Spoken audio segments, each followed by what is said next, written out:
Hi, welcome back to Have Roots Will Travel. My name is Lisa Elvin Stoltari, and I am a genealogist and a passionate traveler. Over the last several years, I've been examining Les Filles du Roi. This is my current series. And we've been going, there's about 700 of them, and we're at 215 today. So we've come such a long way. We still have a long way to go.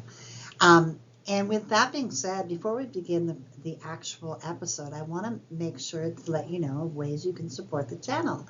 You can support the channel by subscribing, notifying, and getting notified about new content, and also liking the video that you see. That all helps that logarithm. Another way you can help the channel grow is by participating in the Patreon and the coffee platforms, which are standalone platforms where you can contribute financially. Also, I have a PayPal button on my website, Have Roots Will Travel, which you can also go and link previous episodes if you needed to. They're all up there to the most current, as much as I can keep it up to date. So with that being said, let's get started and find out who is our fille du roi of this episode. So today's episode is episode 215, Marie QueQuejeu. Don't you just love that name?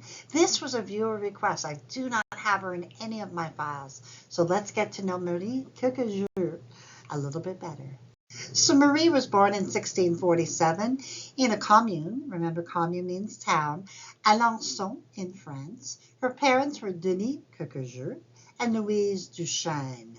Now you can see that she is part of the Normandy region and her of France, and then inside that region is the département, the county, Orne. The name of Alençon is first recorded in a document dated the 7th century. During the 10th century, Alençon was between Normandy and the Maine region, so it was kind of like a safe haven, if you will. In 1049 through 1051, William, Duke of Normandy, later known as William the Conqueror and King of England, he laid siege to this town, which has ridden up in support of the Count of Anjou, along with two other towns. And the defenders of the fortress refused to surrender, and they mockingly waved animal hides from the castle walls, which reference William's lineage as the grandson of a tanner. In response to this, William had 32 prisoners of the town's hands and feet cut off, prompting sudden surrender. After this event, the other towns that were in rebellion also surrendered. Alençon was occupied by the English, during the Anglo-Norman Wars between 1113 to 1203. In the 17th century, Alençon was chiefly noted for its lace called Point d'Alençon. So that's kind of an interesting thing. This is the church in Alençon where he would have been baptized, and this on your left side of your screen is a picture of Alençon, a very picturesque, very quiet town. It belies the violence that would have been part of her early upbringing. Obviously, I don't think there'd be any love lost between the French and English. I just have this feeling. More research. So upon being orphaned, she was recruited as a fille du roi and le Saint-Louis de Dieppe. And she sailed and arrived in New France on September 25th, 1667.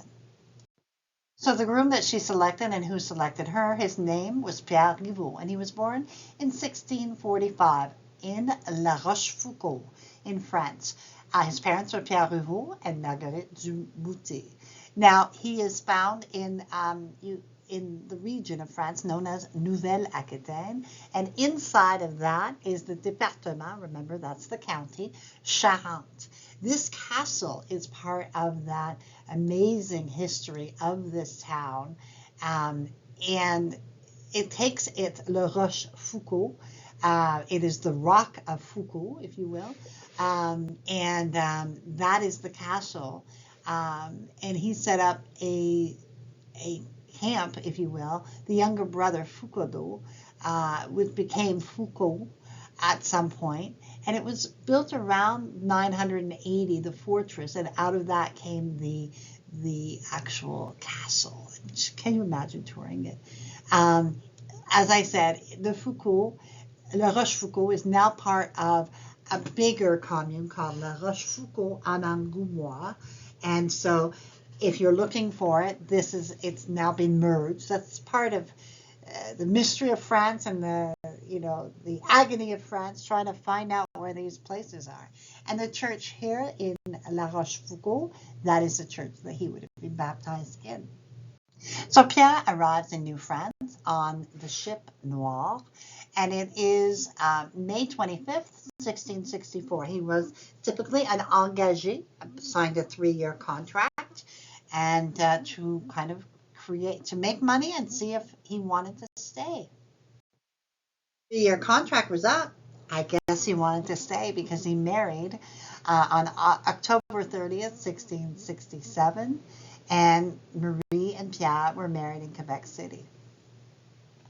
So the family would settle on Ile d'Orléans, which is located about 3 miles from Quebec City. The island was one of the very first parts of the province to be colonized by the French, and a large percentage of French Canadians can trace their ancestry to the early residents of the island.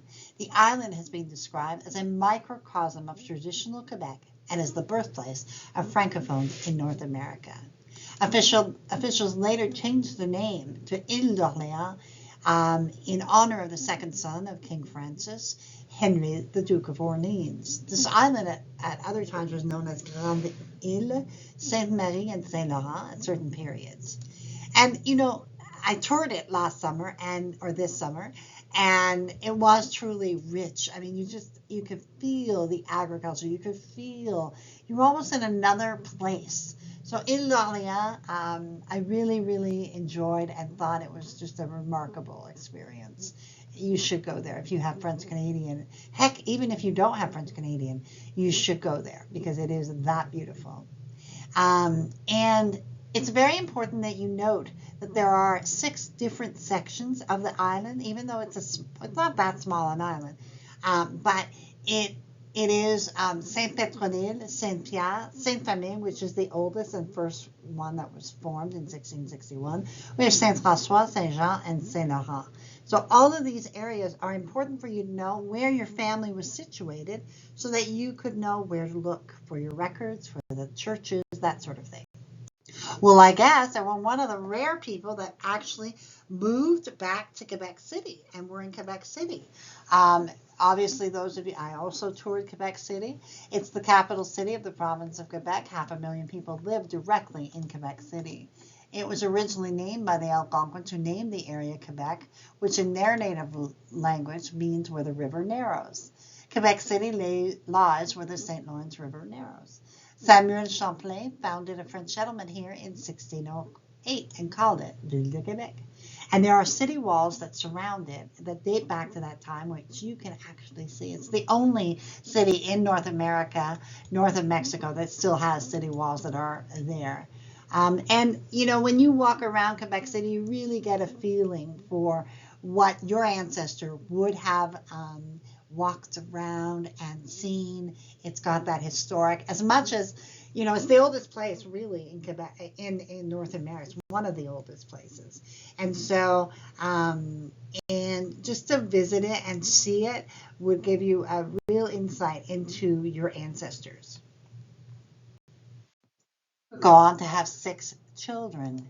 Marie d'Etienne would marry Pierre Doré upon his death. She then married Julien Bouet, with whom she had 2 children, both of whom would make it. Guillaume, we do not have any more information on. François would marry Marie Anne Tessy, but did not have any descendants. Marie-Anne would marry twice, Jean Manel and Pierre Legrand, but not have any descendants. Pierre would pass away at 2 years of age. And the next Pierre would also die fairly young, leaving no descendants. Pierre would die suddenly while visiting a friend. He died on September 4th, 1681. He was 36 years of age, and he and Marie had been married a mere 13 years. Really heartbreaking. got very dire for Marie very shortly. Marie's daughter Jeanne would marry a man named Pierre Dory. He was 31 years old and Jeanne was 13. Now remember, the age for marriage at that time was 12. It's possible that since her father had died 2 months before, her decision to marry, or alternatively her mother's urging to marry, was due to economic necessity. However, although we do not know what caused the terrible accusations, she and Pierre would both be convicted of crimes. Was it sexual, was it financial, or some other immorality?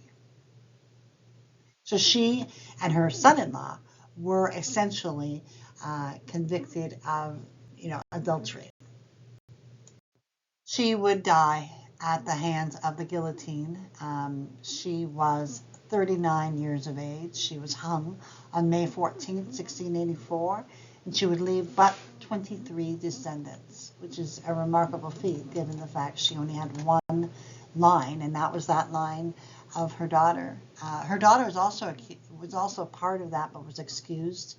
And there was some, and I don't know. Obviously, I don't know the full picture. I mean, obviously, her son-in-law was also hung, and just a very tragic thing. Obviously, whatever they had done did not warrant this sort of punishment, but it was seen as a way to quell any kind of immorality or, whatever they were doing.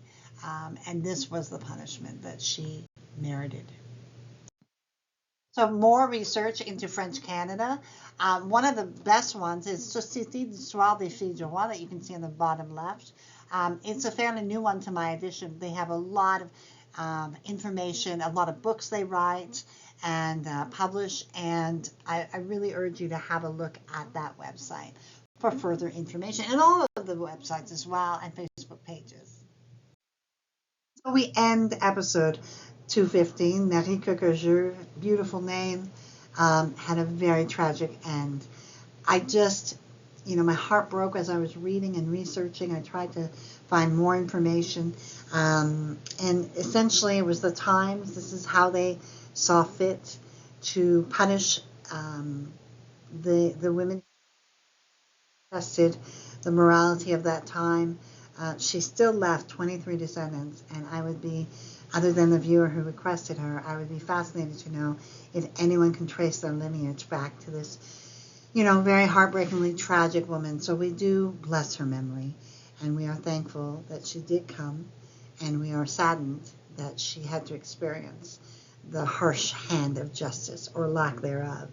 So thank you for watching. I also want to say thank you to my patrons and supporters, Shelby in particular, who has very graciously given me the right to use some of her beautiful artwork, and so you can see it kind of all throughout the videos. I've started using them, so thank you to her and her gift, and thank you to all of you for your contributions and your warm wishes and your atta girl kind of comments. They really mean the world to me, so thank you ever so much. So until I see you on episode 216, thank you so much for watching. Au revoir.